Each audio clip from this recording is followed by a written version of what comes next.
দোকনৰ জীয়েকজনী জাননে মাজনী দোকনৰ জীয়েকজনী জাননে মাজনী কেনেকৈ ধুনীয়া হ'ল কেনেকৈ ধুনীয়া হ'ল পংকজ পাঠকে মেথি গুটি খুৱালে পংকজ পাঠকে মেথি গুটি খুৱালে তেজে ফাটি ফুটি গ'ল মাজনী তেনেকৈয়ে ধুনীয়া তেনেকৈয়ে ধুনীয়া হ'ল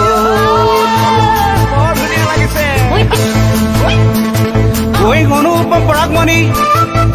নীপ কুমাৰ নিতুমণি অনুপম পৰাগমণি নীপ কুমাৰ নিতুমণি এজনক কোন এটা কৰ